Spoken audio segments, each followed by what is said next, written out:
Today we're taking a look at tips for saving battery life on your new Ultra without enabling the power save mode. Some of this is going to apply to other Android phones as well, so keep an eye out for these settings. We want to head into the settings menu. We're going to scroll down to the display section. By default, the S23 Ultra ships in light mode, which uses a lot of energy to create the white light in the backgrounds and all the menus, and for the rest of the theming. Most people these days actually prefer dark mode. You're going to be able to read everything on the screen a little bit easier in my opinion, and you're going to reduce the overall energy consumption of your S23 Ultra. So this is definitely a win-win by enabling dark mode. Next step, we have the brightness. The adaptive brightness is useful on modern smartphones, not like it used to be, but I still find that I can read text with lower levels of screen brightness than the automatic algorithm is determining. I normally disable adaptive brightness, and I run my phone somewhere between 15 to 30% brightness depending on the setting. This is kind of up to you and how you use your phone though, so I would recommend playing around with the settings to find out what you like the best. Moving on, we have the Motion Smoothness. By default, the S23 Ultra has adaptive smoothness enabled. This is going to allow the screen to refresh up to a maximum of 120 Hz. This is a nice eye candy effect on modern phones, but this feature does actually end up using more energy from the battery. I normally set this to standard mode. It's going to save a bit of power. This setting will effectively limit you to 60 Hz.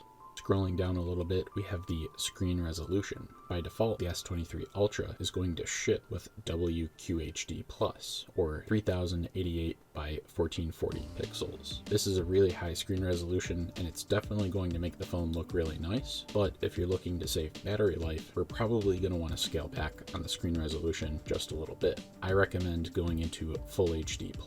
We're still getting pretty decent screen resolution or pixels per inch, but we are going to reduce the battery consumption on the S23 by switching to Full HD+. Moving down the screen settings a little bit more, we have the screen timeout option. On my phones, I typically like the screen timeout setting to be set to 30 seconds. This is going to not only help save battery life versus 5 or 10 minutes, but it's also kind of a security feature. If you set your phone down and you forget to lock the screen, you know that it's going to lock on you in 30 seconds. And that will wrap up the section on display settings that you can change to increase your S23 Ultra battery life. The next big ticket item will be switching the performance profile to light mode from standard mode. The light mode will reduce the processor speed somewhat in order to use less energy and to reduce the heat output from your phone. This will be handy, especially if you're in a warm climate, and since the phone will automatically switch from the light performance mode back into the standard performance mode when you run a game, you're not really going to lose out on anything if you're a gamer. So in general, I like to use the light performance mode. Down a few options on the menu screen, we have the Protect Battery option. This setting will prevent the phone from charging past 85%. In my opinion, this is crucial to long-term battery capacity management. This will stop the phone from charging to 100% and effectively make the maximum charge rate 85%. This is useful if you happen to typically charge your phone overnight. Your phone will end up charging in 1 to 2 hours, and most people sleep a lot longer than 1 to 2 hours. Charging the internal battery to 100% every time you recharge your phone is also going to increase wear and tear on the battery charge capacity over the life of your phone. This simple toggle option could help extend your battery life on your S23 Ultra, so it's definitely worth enabling. The last battery saving tip is really a strategy. Don't let your phone get hot.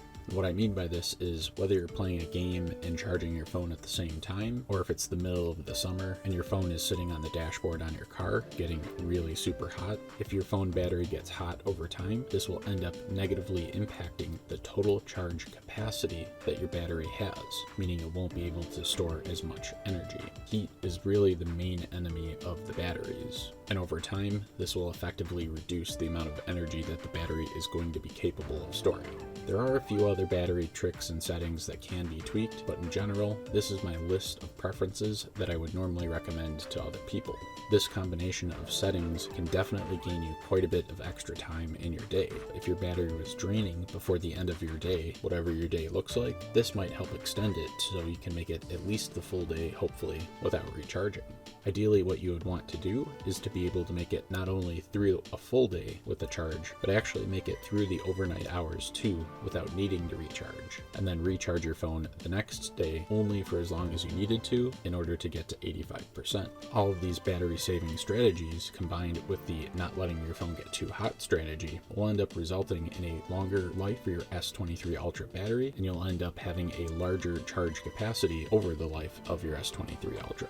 Hopefully these tips and strategies were helpful for you. If you thought so and you want to check out more videos, definitely subscribe to the channel. I put out smartphone tech videos.